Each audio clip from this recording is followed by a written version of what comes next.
14 سالہ لڑکی بھاگ بھاگ کر میرا کام کرتی تو نرم نرم چیز مجھ سے ٹکراتی۔ میں شادی شدہ تھا، اس لیے کوئی بھی مجھ پر شک نہ کرتا۔ ایک روز دوپہر کو جلدی گھر آیا، بیوی کو نیند کی گولی دے کر سلا دیا اور پھر 14 سالہ لڑکی کو اپنا بنانے کے لیے پاس بلایا۔ میرے ہوش اڑ گئے۔ جب لڑکی، لوگ کہتے ہیں مرد جو چاہے کر سکتا ہے، وہ کسی کی خاطر اپنے اماں ابا کے آگے بھی کھڑا ہو سکتا ہے۔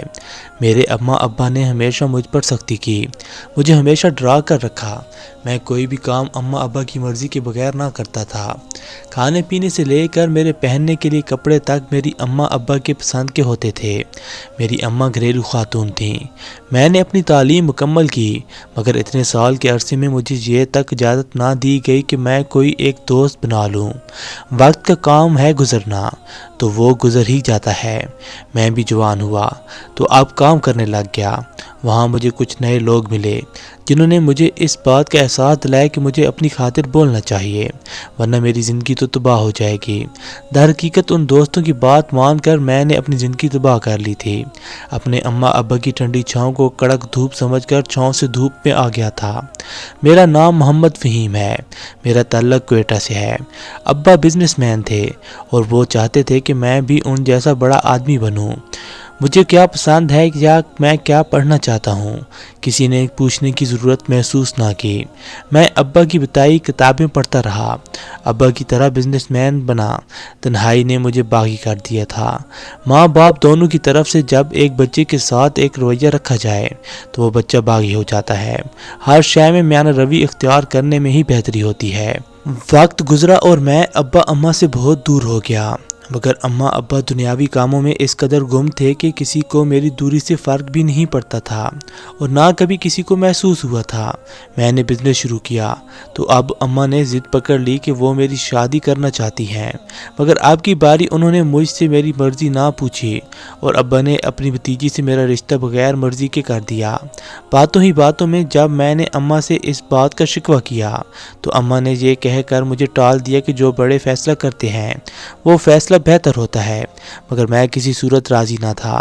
جب اماں نے مجھے دھمکی دی کہ اگر میں نے وہاں شادی نہ کی تو وہ مجھے کبھی معاف نہیں کریں گی، میں نے اماں کی بات مان کر راضی ہو گیا، مگر میں نے سوچ لیا تھا کہ میں اپنی بیوی کو خوش نہیں رکھوں گا، اس پر اتنا ظلم کروں گا کہ وہ مجھے خود چھوڑ جائے گی۔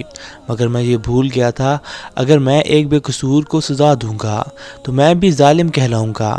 شادی کی تیاریاں عروج پر تھیں، مگر میں کسی بھی بات میں کوئی دلچسپی نہیں لے رہا تھا۔ اماں ابا بناوٹی مسکراہٹ سجائے مجھے سب سے ملوا رہے تھے، مگر میں خاموش تھا۔ شادی ہوئی تو میں نے اپنی بیوی پر ظلم کرنا شروع کر دیا۔ میں اس پر ہاتھ اٹھاتا، اس کو مارتا پیٹتا اور اس کو بات بات پر تانا دیتا کہ یہ سب تمہاری وجہ سے ہوا ہے۔ تم نہ ہوتی تو میری شادی میری پسند سے ہو جاتی، مگر میری حیرت کی انتہا نہ رہی جب وہ خاموشی سے میری سب باتیں سنتی رہتی۔ میں رات بھر اس پر ظلم کرتا، مگر وہ بت بنی میرا ہر ظلم سہتی اور بس ایک ہی بات کہتی، میرا اللہ وکیل بنے گا۔ مجھے اس وقت اس کی باتیں محض فلمی باتیں لگتیں، مگر میں یہ بات بھول گیا تھا کہ اس کل کائنات کا رب تو دلوں کے راز تک جانتا ہے، پھر کسی معصوم کی آہ تو آسمان تک جاتی ہے۔ میرا ظلم دن بدن بڑھتا ہی جا رہا تھا۔ میں اپنی بیوی پہ کوئی دھیان نہ دیتا، اس کی ضروریات، اس کی خواہشات کا کوئی خیال نہ رکھتا۔ اگر ماں باپ کچھ کہتے تو میں ان کو یہ کہہ کر ٹال دیتا کہ اب وہ میری بیوی ہے، میں جیسا چاہوں سلوک کر سکتا ہوں۔ آپ لوگوں کا مجھ پہ جیسے حق ہے اور جیسا آپ لوگ میرے ساتھ سلوک کرتے آئے ہیں یا مسلسل کر رہے ہیں، میرا بھی ایسے ہی اپنی بیوی پر حق ہے۔ میں جیسا چاہوں سلوک کروں۔ میں یہ سب کر کے ابا کو یہ بتانا چاہتا تھا کہ ان کا ہر فیصلہ میرے لیے غلط ثابت ہوا ہے، میری ہر خواہش کو مارا گیا۔ اکثر اوقات ہمارے بڑوں کے فیصلے بھی غلط ثابت ہو سکتے ہیں۔ دن گزرتے گئے، اماں ابا اب مجھ پر ہر وقت نظر رکھتے، میری چھوٹی چھوٹی باتوں کو ٹوکتے رہتے، میرا بیوی سے کیسا رویہ ہے اس کو ہر نظریے سے جانچتے رہتے۔ میں اس سب سے مزید تنگ آ چکا تھا۔ ایک روز شام کے وقت میں گھر آیا تو میں نے اپنی بیوی سے کہا کہ وہ سامان باندھ لے، کل تک ہم اپنے الگ گھر میں جا رہے ہیں۔ میری بات پر تو جیسے سب حیران ہو گئے تھے۔ اماں نے بے یقینی سے میری طرف دیکھا، مگر میں نے کسی کی نظروں پر زیادہ توجہ نہ دی۔ میری بیوی کے دل و دماغ میں کیا چل رہا تھا میں میں یہ نہیں جانتا تھا، مگر اتنا جانتا تھا کہ وہ خوش نہیں ہے یا خوف زدہ ہے۔ میری اماں اور ابا نے مجھ سے پوچھا کہ کس گھر کی بات کر رہے ہو، تو میں چیخ اٹھا، ان سے کہنے لگا کہ اب میں خود مختار ہو چکا ہوں، اب میں اپنی مرضی سے زندگی جیوں گا۔ میرے اماں ابا میرے لب و لہجے پر حیران تھے، مگر مجھے ان کی پرواہ ہی کہاں تھی۔ اگلے روز ہی میں نے اپنی بیوی کو لیا اور ایک الگ گھر میں رہنے لگا۔ یہ گھر زیادہ بڑا تو نہ تھا، مگر بناوٹ میں بے حد خوبصورت تھا۔ میری بیوی گھر کو دیکھ کچھ دیر حیرت میں ڈوبی رہی۔ مجھے بھی ایک مرتبہ اس پر ترس آیا۔ میں نے خاموشی سے سامان کمرے میں رکھا۔ گھر کافی دیر سے بند ہونے کی وجہ سے گندا ہو چکا تھا۔ میں نے گھر کے لیے ایک ملازمہ رکھ لی تاکہ میرے سب کام وہ ہی کرے۔ میری بیوی اس بات سے بہت تنگ تھی، وہ ہمیشہ میرا کام خود کرتی تھی، مگر میں نے اس سے یہ حق بھی چھین لیا تھا۔ میری ملازمہ ہمیشہ پردے میں رہتی، مگر اس کی آنکھیں مجھے ہمیشہ اپنی طرف مائل کرتی تھیں۔ میں ہمیشہ اپنی نظریں چراتا، مگر اب سب میرے پاس سے بہر ہونے لگا تھا۔ ایک روز میں کام پر گیا، مگر دوپہر کے وقت گھر کسی کام سے آیا۔ اس روز سے پہلے میں کبھی گھر نہیں آیا تھا۔ میں نہیں جانتا تھا کہ میری بیوی اور ملازمہ اس وقت کیا کر رہی ہوتی تھیں۔ میں نے جیسے ہی دروازے کا لاک کھولا، میری حیرت کی انتہا نہ رہی، کیونکہ میرے سامنے ایک کھلے لمبے بالوں والی حسین سی لڑکی کھڑی کام کر رہی تھی۔ پہلے مجھے شک ہوا کہ شاید میں کسی اور کے گھر داخل ہو گیا ہوں، مگر مجھے ہوش اس وقت آئی جب ملازمہ ایک دم بوکھلا گئی اور جلدی سے مجھ سے چہرہ چھپائے کچن میں بھاگ گئی۔ میری ملازمہ بہت خوبصورت تھی، میں اس پر عاشق ہو گیا۔ میں اب کام کی جگہ گھر رہ کر اپنی ملازمہ کو دیکھتا رہتا، وہ بھی اب مجھ سے پیار کرنے لگی تھی۔ میں اس کو ہر چیز لا کر بیوی سے چھپ کر دیتا۔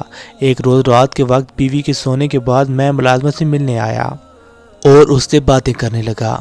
مجھے اپنے پیچھے کسی کا سایہ نظر آیا۔ میں نے جیسے پیچھے مڑ کر دیکھا تو وہاں میری بیوی کھڑی تھی۔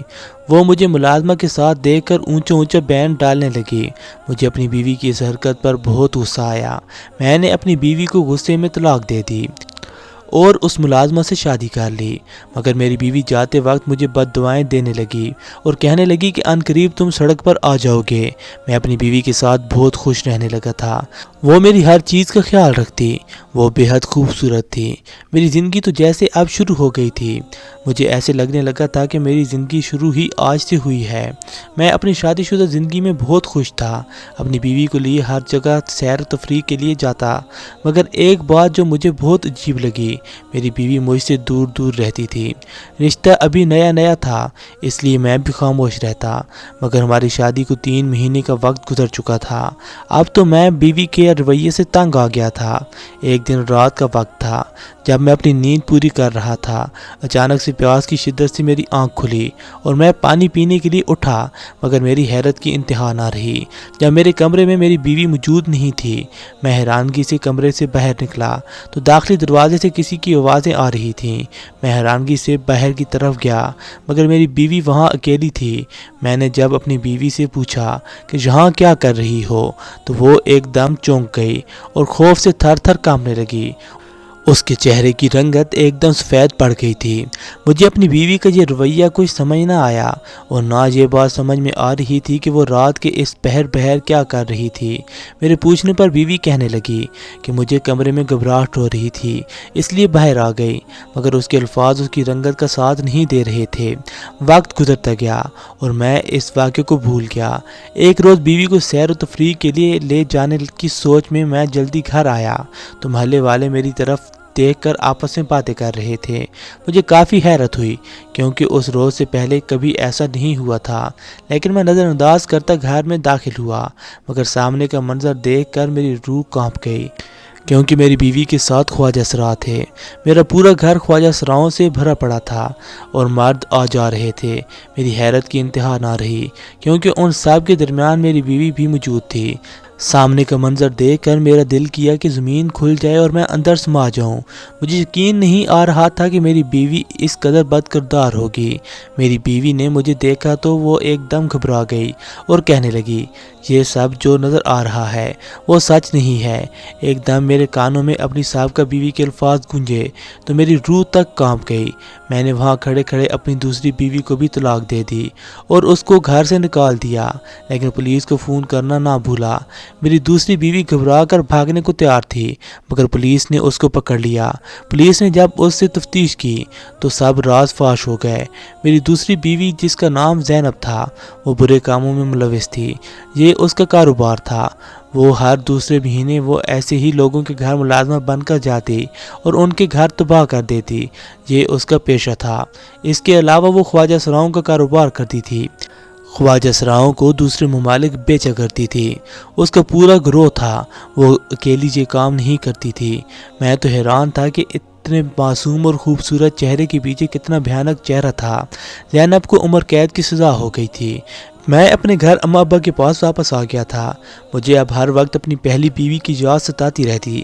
وہ میرا ہر کام کرتی تھی اور میرا ظلم بھی خاموشی سے برداشت کرتی تھی، مگر میں اسے ہمیشہ ناکارہ سمجھتا رہا، جبکہ وہ ہیرا تھی اور میں بیوقوف کوئلے کو ہیرا سمجھتا رہا۔ میرے اماں ابا نے مجھے معاف کر دیا تھا، مگر شاید میری بیوی کی بد دعائیں مجھے لگ گئی تھیں۔ خاموش دل کی آہ تو آسمان کو بھی چیر دیتی ہے۔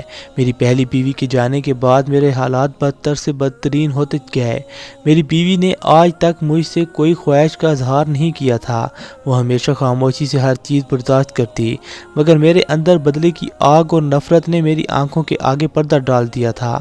مگر اب پچھتانے کا کیا فائدہ، جب چڑیاں چگ گئی کھیت۔ میرا بزنس بالکل بند ہو گیا تھا۔ میں بالکل خالی ہاتھ رہ گیا تھا۔ مجھے راتوں کو نیند نہ آتی۔ میں آدھی رات کو جاگ جاتا۔ ایک روز میری جس وقت آنکھ کھلی اس وقت دور دراز کہیں فجر کی اذان کا وقت ہو رہا تھا۔ فجر کی اذان کی آواز جیسے ہی میرے کانوں میں پڑی، میرا دل ایک دم خوف سے کانپ اٹھا۔ مجھے اپنی کیفیت سمجھ نہ آ رہی تھی۔ میں نے اٹھتے ہی لمبے لمبے سانس لینا شروع کر دیے اور پانی پیا، مگر میرا دل ابھی بھی گھبرا رہا تھا۔ نہ جانے خود بخود کیسے ہی میرے قدم وضو کی طرف گئے۔ میں نے وضو کیا اور فجر کی نماز ادا کی۔ نماز ادا کرتے ہی جیسے میرے دل پہ ٹھنڈی فوار پڑی تھی۔ اب مجھے اپنا ہر وہ گناہ، اپنی ہر وہ غلطی یاد آنے لگی تھی جو میں اب تک کرتا آیا تھا۔ میں کسی حد تک اب میرے اماں ابا کا بھی قصوروار تھا، مگر میں اچھے وقت کا بھی انتظار کر سکتا تھا، اور اماں ابا نے جو بھی اس وقت کیا وہ شاید میری بھلائی کے لیے ہی تھا۔ مگر ہر چیز میں میانہ روی ضروری ہے۔ کسی چیز کو بھی زیادتی انسان کو بگاڑ دیتی ہے، وہ چاہے ضرورت سے زیادہ محبت ہو یا سختی۔ میں اپنی بیوی کو بدصورت سمجھتا تھا، اس لیے میں نے اسے طلاق دے دی، لیکن اب مجھے اپنے کیے پر پچھتاوا ہونے لگا تھا۔ میں ہر وقت اپنے اللہ سے معافی مانگتا، 5 وقت نمازی ہو گیا تھا، در در کی ٹھوکریں کھاتا نوکری کی تلاش میں تھا کہ اچانک ایک جگہ انٹرویو دینے گیا، مگر سامنے اپنے دوست کو دیکھ کر میں تو دنگ رہ گیا، کیونکہ وہ میرا بوس کوئی مرد نہیں بلکہ ایک عورت تھی، اور وہ کوئی اور نہیں بلکہ میری سابقہ بیوی تھی۔ میں تو قسمت کا چکر ہی دیکھ کر حیران رہ گیا تھا۔ ایک وقت تھا میں اسی کرسی پر بیٹھا کرتا تھا اور میرے آگے پیچھے لوگوں کی بھرمار ہوتی تھی۔ میں سب کو کسی خاطر میں نہ لیتا تھا، ہر ایک کو اپنے سے کمتر سمجھتا تھا، مگر میرے اللہ نے مجھے جو دکھایا وہ میرا غرور اور میری اکڑ توڑنے کے لیے کافی تھا۔ اللہ نے مجھے ہدایت تو دی، مگر اب اس سبق ملنا تو باقی تھا۔ میں نے نظریں چراتے ہوئے اپنے کاغذات اپنی سابقہ بیوی کے آگے رکھے۔ اس کی حالت بھی مجھ سے الگ نہ تھی، وہ بھی مجھے وہاں پر اپنے سامنے ایک ورکر کی صورت میں دیکھ کر کافی حیران تھی، مگر اس نے مجھ سے کوئی سوال نہ کیا۔ اس کے چہرے پر بلا کی سنجیدگی تھی، جیسے وہ مجھے جانتی ہی نہ ہو۔ اس کی آنکھوں میں سرد مہری دیکھ کر میں بہت شرمندہ ہوا۔ اس نے میرے کاغذات دیکھے اور مجھے نوکری دے دی۔ شاید وہ مجھ سے بدلہ لینا چاہتی تھی، مگر اس وقت مجھے بھی نوکری کی اشد ضرورت تھی۔ مجھے وہاں کام کرتے ہوئے 1 مہینے سے اوپر ہو چکا تھا، مگر میری سابقہ بیوی کا رویہ پہلے دن جیسا ہی تھا۔ میں اکثر اس سے بات کرنے کی کوشش کرتا ہوں، مگر مجھ میں ہمت ہی پیدا نہیں ہوتی۔ لیکن اب مجھ میں کافی تبدیلیاں آ چکی تھیں۔ میں نہیں جانتا تھا کہ وہ مجھ میں ہوئی تبدیلیاں جانتی ہے یا نہیں، مگر میں اب خود کے لیے پہلے جیسا نہیں رہا تھا۔ 1 مہینے سے اوپر کا وقت گزرا۔ اچانک ایک روز میرے آفس جاتے ہی مجھے وہاں پر عجیب سی ہلچل محسوس ہوئی۔ ہر جگہ پر گہما گہمی تھی۔ میں نے اپنے ساتھی سے جب اس عجیب سی ہلچل کی وجہ جانی تو مجھے معلوم ہوا کہ اس آفس کا اونر آج آفس میں آ رہا ہے۔ میں تو حیران تھا کہ آفس کا اونر کون ہے، جبکہ بوس تو میری سابقہ بیوی تھی۔ مجھے آفس میں کچھ دیر ہی گزری تھی کہ آفس کا اونر آفس میں تشریف لے آیا اور سیدھا میری سابقہ بیوی کے کمرے میں چلا گیا۔ مجھے اس بات کا بالکل بھی اندازہ تھا کہ مجھ پر کون سا دکھوں کا پہاڑ ٹوٹنے والے ہیں۔ میں کسی کام سے اپنی سابقہ بیوی کے آفس میں گیا تو آفس کا اونر میری سابقہ بیوی کے ساتھ بیٹھا ہوا باتوں میں مصروف تھا۔ میں ابھی اپنی سابقہ بیوی سے کچھ کہتا کہ اونر نے میری باس کو اپنی بیوی کہہ کر پکارا تو میں نے چونک کر اپنی سابقہ بیوی کی طرف دیکھا۔ مجھے اب اندازہ ہوا تھا کہ وہ شادی کر چکی ہے۔ میں نے ہیرا اپنے ہاتھوں سے گنوا دیا تھا۔ میری آنکھوں میں نمکین پانی بھر گیا اور میں وہاں سے کام کیے بغیر ہی واپس نکل آیا۔ مجھے کھلی فضا میں بھی ایسے محسوس ہو رہا تھا جیسے میرا سانس بند ہو رہا ہے۔ مجھے گھٹن کا احساس ہونے لگا تھا۔ میں روتے ہوئے مسجد میں چلا گیا اور اپنے اللہ سے اپنے کیے کی معافی مانگنے لگا، مگر شاید یہ دکھ اب میرے ساتھ ساری زندگی رہنا تھا۔ یہ پچھتاوا تھا۔ عمر میری زندگی کا حصہ بن چکا تھا۔ میں آج بھی اپنی بیوی کو نہیں بھول سکا، مگر دوبارہ شادی بھی نہ کی۔ میری اماں چاہتی تھی کہ میں دوبارہ شادی کر لوں، لیکن میں نے صاف انکار کر دیا اور بولا کہ میں کسی کے قابل نہیں ہوں۔ میں نے اپنے چچا سے بھی اپنے کیے کی معافی مانگ لی۔ انہوں نے بھی مجھے معاف کر دیا، مگر مجھ میں کبھی ہمت ہی پیدا نہ ہوئی کہ میں اپنی سابقہ بیوی سے بھی معافی مانگ سکوں۔